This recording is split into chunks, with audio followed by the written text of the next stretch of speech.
अस्सलामुअलैकुम। टेलीस्कूल के इस एजुकेशन प्रोग्राम में खुशामदीद। ये प्रोग्राम टीवी पर हुकूमत पाकिस्तान और सबक फाउंडेशन की शिराकत से पेश किया जा रहा है। इसके लेसन्स पाकिस्तान के तमाम तालीमी बोर्ड बशमूल कैम्ब्रिज के सिलेबस के मुताबिक तैयार किए गए हैं, जिसमें एजुकेशन कंटेंट सबक फाउंडेशन प्रोवाइड कर रही है। सबक फाउंडेशन की वेबसाइट सबक.pk पर केजी से 12वीं जमात तक वीडियोस और प्रैक्टिस टेस्ट बिल्कुल मुफ्त दस्तियाब हैं। बायोलॉजी लेसन में आज हम बात करेंगे एंडोक्राइन ग्लैंड की और ये टॉपिक तमाम बोर्ड्स में क्लास 12 में मौजूद है। फेडरल और केपीके में ये चैप्टर 18 जो कि केमिकल कोऑर्डिनेशन के नाम से है, जबकि पंजाब और बलूचिस्तान बोर्ड में ये चैप्टर 17 जो कि कोऑर्डिनेशन एंड कंट्रोल के नाम से है, और सिंध बोर्ड में ये चैप्टर 3 जो कि कोऑर्डिनेशन एंड कंट्रोल के नाम से है उसमें मौजूद है। इन वीडियोस को सुनने के बाद आप पिट्यूटरी ग्लैंड के बारे में जान सकेंगे। आज के बायोलॉजी के लेसन और इससे मुंसलिक वीडियोस को घर बैठे देखने के लिए आप सबक.pk की वेबसाइट पर जा सकते हैं। यहाँ पर तमाम बोर्ड्स की 9वीं से 12वीं जमात तक बायोलॉजी के सारे टॉपिक्स पर वीडियोस और प्रैक्टिस टेस्ट बिल्कुल मुफ्त मौजूद हैं। इनके ज़रिए आप अपने कॉन्सेप्ट्स को पुख्ता करके इम्तिहानात में शानदार नंबर हासिल कर सकते हैं। आज हम बात करेंगे पिट्यूटरी ग्लैंड के बारे में। ठीक है जी। अब ग्लैंड जैसे कि आपको इसके नाम से पता चल रहा है, ये जी हमारे पास क्या होते हैं, स्पेशल टाइप ऑफ सेल्स होते हैं जो कि हमारे पास केमिकल सिक्रीट करते हैं जिन्हें हम कहते हैं हार्मोन्स। तो इसी तरह ग्लैंड्स की एक टाइप है जिसे हम क्या कहते हैं, पिट्यूटरी ग्लैंड कहते हैं। ठीक है जी। पिट्यूटरी ग्लैंड जो है हमारे पास, ये कहाँ पे पाया जाता है जी, ये बिल्कुल ब्रेन के नीचे पाया जाता है, जैसे कि आप अपनी स्क्रीन पे इस डायग्राम में देख सकते हैं। ठीक है जी। ये हमारे पास क्या है जी, दैट इज ब्रेन। ये हमारे पास ब्रेन है और आप देख सकते हैं कि ब्रेन के बिल्कुल ही नीचे जो है हमारे पास ये यहाँ पर आपको नजर आ रहा है। ठीक है जी। अगर हम इसको ब्लैक कलर से नोट कर दें, ये आप देख सकते हैं, ये बिल्कुल छोटा सा होता है और इसे हम क्या कहते हैं, पिट्यूटरी ग्लैंड कहते हैं। ठीक है जी। सो होता क्या है पिट्यूटरी ग्लैंड में, या पिट्यूटरी ग्लैंड की सिक्रीशन क्या है, या इसकी कौन कौन सी लोब्स हैं, उसके बारे में डिस्कस करते हैं। तो अगर हम इसको मैग्नीफाई करें, ठीक है जी, जैसा कि आप देख सकते हैं स्क्रीन पे कि हमने इसको मैग्नीफाई कर दिया है, तो ये जी हमारे पास कनेक्टेड होता है ब्रेन के साथ। ठीक है जी। तो ब्रेन के किस स्ट्रक्चर के साथ ये कनेक्टेड होता है, तो जी ये कनेक्टेड होता है ब्रेन फोर ब्रेन का एक पार्ट है जिसको हम कहते हैं हाइपोथैलेमस। ये हाइपोथैलेमस के साथ कनेक्टेड होता है, जैसे कि आपको स्क्रीन पे नजर आ रहा है, ये हमारे पास क्या है, दैट इज हाइपोथैलेमस। ठीक है जी। अगर हम इसको किसी दूसरे कलर से करें, एग्जैक्टली जी आप देख सकते हैं, ये हमारे पास क्या है, दैट इज हाइपोथैलेमस, और ये हाइपोथैलेमस के साथ अटैच है। कहा यह जाता है कि इसके मेन दो लोब्स हैं। ठीक है जी। एक को हम कहते हैं एंटीरियर पिट्यूटरी या एंटीरियर लोब। ठीक है जी। और इस एंटीरियर लोब का जो दूसरा नाम है, बायोलॉजिकल नेम जो है, वो हमारे पास क्या है जी, दैट इज एडिनो हाइपोफाइसिस। ठीक है जी। ये जो लोब है हमारे पास, दैट इज एंटीरियर लोब। ठीक है जी। ये दूसरी जो लोब है हमारे पास, ठीक है जी, इससे हम कहते हैं पोस्टीरियर लोब। ठीक है जी। That is posterior lobe. तो ये हमारे पास क्या है, इसकी पोस्टीरियर लोब है। ठीक है जी। जैसा कि हमने यहां पर मेंशन कर लिया। अब इस इंटीरियर और पोस्टीरियर के दरमियान यहां पर कुछ सेल पाए जाते हैं। ठीक है जी। कुछ हिस्सा पाया जाता है जिसे हम क्या कहते हैं, मीडियन लोब कहते हैं, और वो यहां पर पाया जाता है। अब सवाल ये पैदा होता है कि हमें कैसे पता चलेगा कि ये क्या है, ये इसका इंटीरियर लोब है और ये इसका पोस्टीरियर लोब है। तो देखें, जैसे कि मैंने कहा कि इंटीरियर लोब को हम नाम देते हैं क्या, दैट इज एडिनो हाइपोफाइसिस। ठीक है जी। और इस पोस्टीरियर लोब को हम नाम देते हैं न्यूरो हाइपोफाइसिस। ठीक है जी। क्यों? क्योंकि हाइपोथैलेमस से हमारे पास इस तरह अगर हम एक न्यूरॉन की स्ट्रक्चर ड्रॉ करने की कोशिश करें, तो आप देख सकते हैं यूं करके न्यूरॉन्स हमारे पास आए होते हैं इस पोस्टीरियर लोब में, जिसकी वजह से हम इसे क्या कहते हैं, न्यूरो हाइपोफाइसिस। मतलब क्या है, पिट्यूटरी का वो हिस्सा जिसमें न्यूरॉन के साथ कनेक्टेड हो। तो ठीक है जी। तो हाइपोथैलेमस इस पोस्टीरियर लोब के साथ न्यूरॉन्स के थ्रू कनेक्टेड होता है और इससे हम अंदाजा लगाते हैं कि ये इसका पोस्टीरियर लोब है। तो अब मजीद आगे अगर हम बढ़े, तो हम ये कहते हैं कि हाइपोथैलेमस और पिट्यूटरी आपस में जुड़े होते हैं। ठीक है जी। किस किस चीज के थ्रू, इन्फंडिबुलम के थ्रू। ठीक है जी। तो अब पिट्यूटरी के बारे में हम बात कर लेते हैं। तो पिट्यूटरी को जनरली जो है या नॉर्मली हम इसे कहते हैं कि ये हमारे पास क्या है जी, मास्टर ग्लैंड है। ठीक है जी, मास्टर का मतलब क्या है? मास्टर ग्लैंड का मतलब ये है कि ये बाकी ग्लैंड्स को भी, उनकी सिक्रीशन को, उनके हार्मोन्स के रिलीज को भी कंट्रोल करता है। ठीक है जी। और अगर हम इसकी शेप की बात करें तो ये हमारे पास बिल्कुल पी शेप्ड होता है। मतलब क्या है, मटर का जो दाना है, ठीक है जी, या मटर की जो शेप होती है उसकी तरह इसकी शेप है। और अगर हम इसकी वेट की बात करें तो ये हमारे पास तकरीबन 0.5 ग्राम्स करीब, ठीक है, 0.5 ग्राम जो है तकरीबन इसका इतना वेट होता है। ठीक है जी। तो अब ये है कि पिट्यूटरी चूंकि एक मास्टर ग्लैंड है, ठीक है जी, और बॉडी के डिफरेंट टिश्यूज पे भी ये डायरेक्टली एक्ट कर सकता है। तो अगर हम इसके बारे में बात करें तो सबसे पहले अगर हम बात करें तो पिट्यूटरी से हमारे पास टोटल जो हार्मोन रिलीज होते हैं उनकी तादाद कितनी है? That is 9 hormones. ठीक है जी, 9 हार्मोन्स जो हैं वो हमारे पास पिट्यूटरी से सिक्रीट होते हैं, जिनमें से 6 हार्मोन्स जो हैं वो इंटीरियर लोब से सिक्रीट होते हैं, 2 हार्मोन जो हैं वो पोस्टीरियर लोब से सिक्रीट होते हैं, और एक जो हार्मोन है हमारे पास ये इसके मीडियन लोब से सिक्रीट होता है।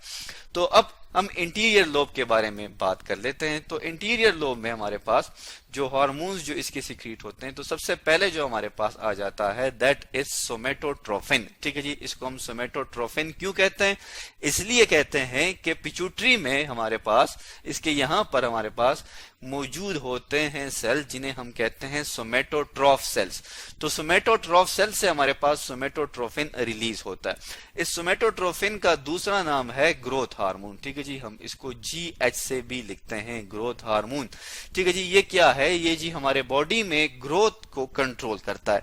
अब कहा यह जाता है कि अगर इसकी सिक्रीशन कम हो जाए या ज्यादा हो जाए तो उससे हमारे पास डिफरेंट डिजीज हो सकती है। ठीक है जी, हम एक डायग्राम, एक पिक्चर ले आते हैं, अपनी स्क्रीन पे देख सकते हैं, हमारे पास तस्वीरें हैं मुख्तलिफ अफराद की। तो इनमें अगर आप देखें तो आपको वेरिएशन नजर आ रही है। अगर हम इस वाले बंदे की बात करें, देखिए ये कितना हाइटेड है। ठीक है जी, क्यों? क्योंकि इस कंडीशन को हम कहते हैं दैट इज नोन एज गायनेटिज्म। ठीक है जी, हम यहां पर लिख लेते हैं। ठीक है जी, जेनेटिज्म हमने यहाँ पे लिख लिया। क्यों? क्योंकि अगर हमारे पास, ठीक है जी, क्या हो जाए, हाई सिक्रीशन हो जाए किस चीज की? ग्रोथ हार्मोन की। ठीक है जी, किस दौरान हो जाए? Before the growth age. ठीक है जी, जो हमारी ग्रोथ एज है, ठीक है जी, उससे पहले हो जाए। जैसे कि हम इसको सिंपली क्या कहते हैं, बलूगत के बाद जो एज शुरू होती है उसे हम मोस्टली ग्रोथ एज कहते हैं। अगर उस टाइम ये हो जाए तो हमारे पास गैनेटिज्म कॉज हो सकती है। इस तरह आप देख सकते हैं कि ये जो आपको ये इंडिविजुअल नजर आ रहा है, ये बंदा जो है, इसकी जो हाइट है ये बहुत कम रह गई है, और इस कंडीशन को हम कहते हैं ड्रॉफिज्म। ठीक है जी, ड्रॉफिज्म जो है इसका मतलब क्या है कि इस बंदे का जो कद है वो छोटा रह गया है। ठीक है जी, क्यों? बिकॉज ऑफ ग्रोथ हार्मोन, क्योंकि इसमें लो सिक्रीशन हुई थी। ठीक है जी, अब अगर ग्रोथ एज के बाद अगर हमारे पास इस ग्रोथ हार्मोन की सिक्रीशन बढ़ जाए तो हमारे पास एक दूसरी कंडीशन है, उसे हम कहते हैं एक्रोमेगेली। ठीक है जी, आप देख सकते हैं अपनी स्क्रीन पे। एक्रोमेगेली में हमारे पास क्या होता है, जैसे कि अगर आपको नजर आ रहा है, ये जो इसकी ये जा बोन है, ठीक है जी, इसकी इलोंगेशन हो जाती है। ठीक है जी, ये देखिए कितना इलोंगेट हो गया है। ठीक है जी, तो ये क्या है? एक्रोमेगेली है। इसके अलावा जो है इनके जो हाथ होते हैं वो भी नॉर्मल ह्यूमन बीइंग के साइज से ज्यादा बड़े होते हैं। तो ये हमारे पास डिसऑर्डर हैं जो कि ग्रोथ हार्मोन की वजह से हो सकती है। तो हम दोबारा वापस चले जाते हैं और डिस्कस करते हैं कि और कौन कौन से हार्मोन्स जो हैं वो हमारे पास पिट्यूटरी ग्लैंड से सिक्रीट होते हैं। इसके बाद हम बात कर लेते हैं, ठीक है जी, जैसा कि हमने कहा कि पिट्यूटरी हमारे पास क्या है, ये एक मास्टर ग्लैंड भी कहलाता है। तो इसकी जो एक सिक्रीशन है उसको हम कहते हैं एडिनोकॉर्टिकोट्रोफिक हार्मोन, इसको हम ACTH के नाम से भी जानते हैं। ठीक है जी, क्यों? क्योंकि ये हमारे पास कॉर्टिकोट्रॉफ हार्मोन है। ठीक है, और ये क्या करता है जी, ये एक्ट करता है बेसिकली एड्रीनल ग्लैंड के ऊपर एक्ट करता है। ठीक है, और वहां से हमारे पास कोर्टिसोल हार्मोन्स की रिलीज करवाता है।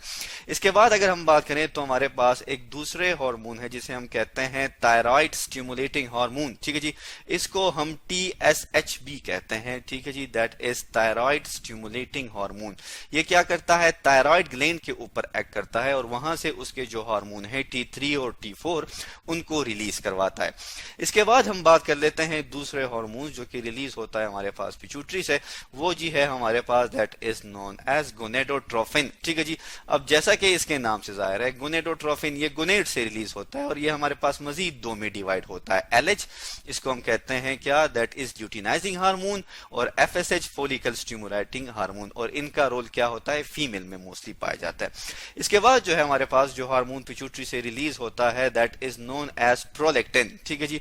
हमारे पास क्या है, प्रोलेक्टिन है। प्रोलेक्टिन जो है ये क्या करता है, ये जो हमारे पास लैक्टेटिंग मदर होती हैं, जो वो माएँ जो अपने बच्चों को दूध पिलाती हैं, उनमें ये हमारे पास पाया जाता है और ये क्या करता है, मिल्क की प्रोडक्शन करता है उनके मेमोरी ग्लैंड्स में। तो इस तरह पिट्यूटरी ग्लैंड जो है ये एक मास्टर ग्लैंड है और ये किस तरह टीएसएच, एलएसएच, एफएसएच, एसीटीएच और प्रोलेक्टिन के थ्रू डिफरेंट बॉडी टिश्यू से और डिफरेंट ग्लैंड से क्या करता है, हार्मोन्स जो है वो रिलीज करता है। तो आज हमने पढ़ा पिट्यूटरी ग्लैंड के बारे में। ठीक है जी। और इसकी जो मजीद दो लोब्स हैं, पोस्टीरियर लोब और साथ में मीडियन लोब, वो हम अगली वीडियो में डिस्कस करेंगे। तो आज हमने पिट्यूटरी ग्लैंड के एंटीरियर लोब के बारे में पढ़ा।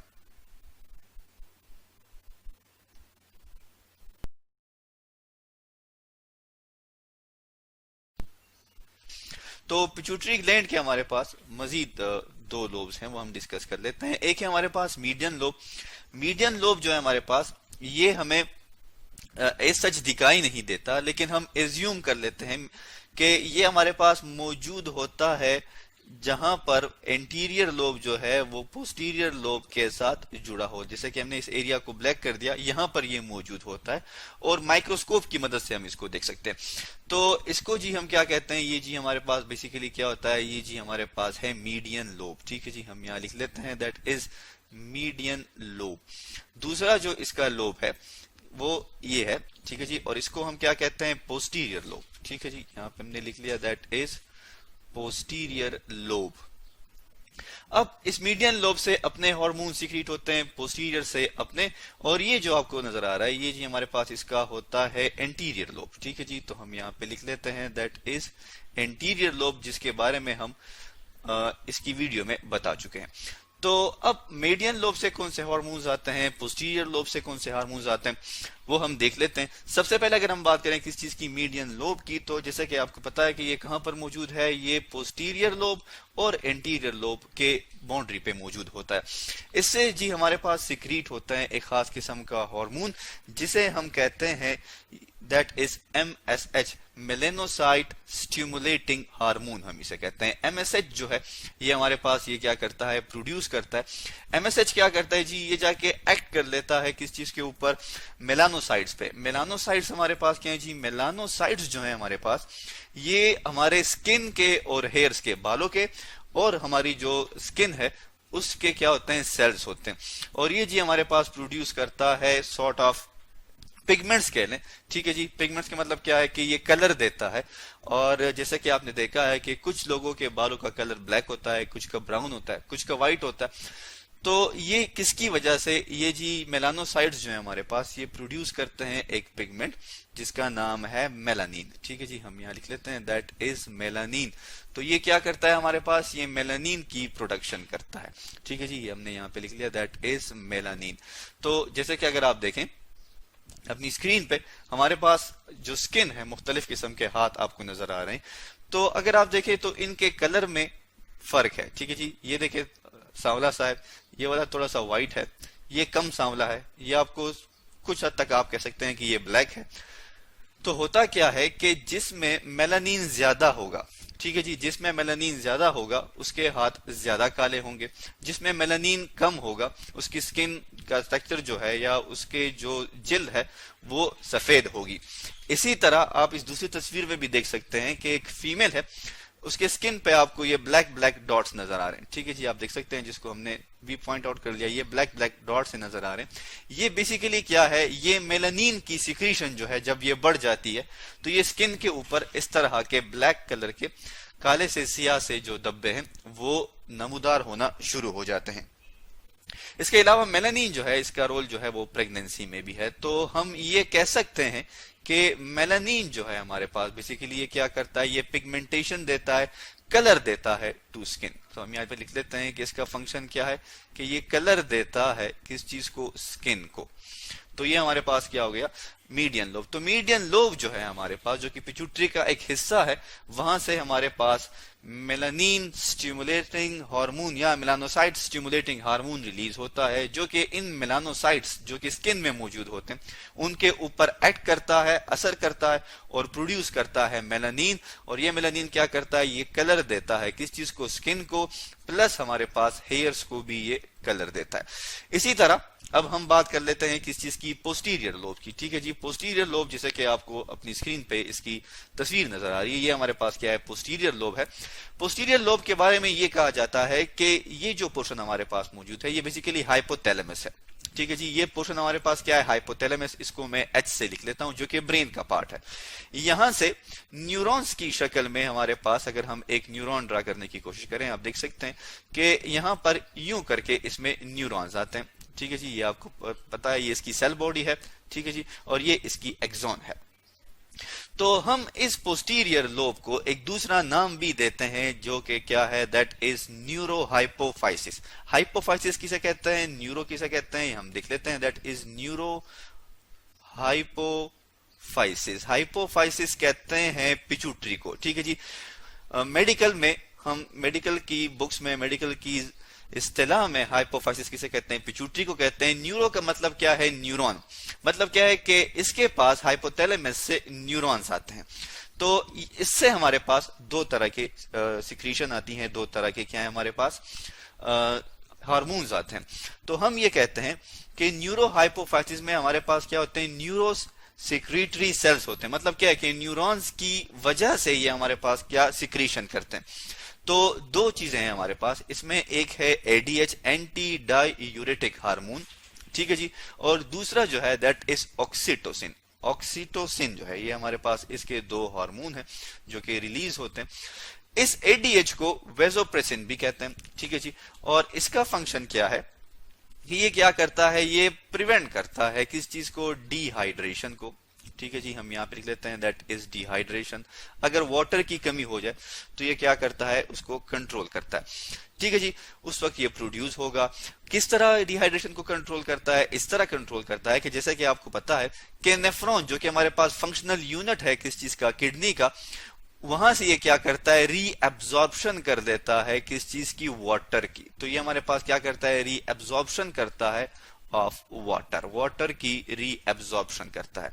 एक बात, दूसरी बात यह है कि जब वाटर जो है, जब ये रीअब्जॉर्ब हो जाता है तो ये क्या करता है, हमारे पास ब्लड प्रेशर को भी कंट्रोल करता है। अगर एडीएच की डिफिशियंसी हो जाए, अगर इसकी कमी आ जाए, तो हम ये कहते हैं कि ये जी हमारे पास कॉज करता है डायबिटिस, डायबिटिस इंसिपिडस कॉज करता है। ठीक है जी, हम यहाँ पे लिख लेते हैं, अगर हमारे पास एडीएच की डिफिशियंसी हो जाए then it cause diabetes insipidus. Diabetes insipidus क्या है, डायबिटिस इंसिपिडस ये है कि हमारे बॉडी में वाटर की कमी हो जाती है। ठीक है जी, और यूरिन जो है वो क्या हो जाता है, वो डायलूट। मतलब क्या है, यूरिन में वाटर की क्वांटिटी, वाटर का मिकदार जो है, पानी का मिकदार वो बढ़ जाता है, जिसकी वजह से हमारे बॉडी से excess amount of water remove होता है और ये हमारे पास कॉज करता है एक बीमारी जो कि शुगर की एक किस्म है। इसे हम क्या कहते हैं, डायबिटिस इंसिपिडस कहते हैं। इसी तरह ऑक्सीटोसिन की अगर हम बात करें, ऑक्सीटोसिन जो है बेसिकली हमारे पास ये इसके भी डिफरेंट प्रॉपर्टीज हैं, डिफरेंट वो है कि ये कब रिलीज होगा जी, ये रिलीज होता है ड्यूरिंग चाइल्ड बर्थ। ठीक है जी, तो ये क्या करता है, इनिशिएट करता है किस चीज को, चाइल्ड बर्थ को। ठीक है जी, हम थोड़ा सा स्क्रॉल कर लेते हैं इसको, यहाँ पे लिख लेते हैं ऑक्सीटोसिन, ऑक्सीटोसिन। तो ये क्या करता है जी, ये हमारे पास कॉज करता है चाइल्ड बर्थ। ठीक है जी, चाइल्ड बर्थ किस तरह की जी, ये इनिशिएट करता है लेबर पेन को। ठीक है जी, लेबर पेन को इनिशिएट करता है। इसके अलावा जो है ये कॉज करता है मिल्क इजेक्शन रिफ्लेक्स को। ठीक है जी, कि जब एक माँ अपने बच्चे को दूध पिलाती है तो उस वक्त ऑक्सीटोसिन जो है वो प्रोड्यूस होता है। ठीक है जी, तो that is milk ejection reflex हम इसे कहते हैं। और इसके अलावा जो है अगर इसकी सिक्रीशन बहुत बढ़ जाए, ओवर सिक्रीशन हो जाए, बहुत ज्यादा बढ़ जाए, तो ये जी हमारे पास क्या करता है, यूटेराइन वॉल को रैप्चर कर देता है। ठीक है जी, यूटेराइन वॉल जो है ये बेसिकली क्या है, यूटेराइन वॉल जो है फीमेल रिप्रोडक्टिव सिस्टम का हिस्सा है, और यूटेराइन वॉल जो है ये रप्चर हो जाती है तो उससे फिर प्रेगनेंसी नहीं होती। ठीक है जी, क्यों कि जो एम्ब्रियो है वो आके इस यूटेराइन वॉल में क्या होती है, इम्प्लांट हो जाती है। तो ये यूटेराइन वॉल को रप्चर कर देता है, उसको क्या कर देता है, खराब कर देता है। ठीक है जी, अगर इसकी सिक्रीशन जो है कम हो जाए, अगर अंडर सिक्रीशन होती है तो फिर ये क्या करता है, ये इनहिबिट कर देता है। ठीक है जी, हम यहाँ पे लिख लेते हैं दैट इज इनहिबिट कर देता है किस चीज को, लेबर पेन को। ठीक है जी, लेबर पेन जो है ये एक खास किस्म का पेन होता है। जब कोई फीमेल अपने बच्चे को जन्म देती है तो उससे पहले ये क्या होता है, ये पेन होता है। तो ये लेबर पेन या लेबर प्रोसेस को क्या करता है, इनहिबिट करता है। जब इसकी सिक्रीशन कम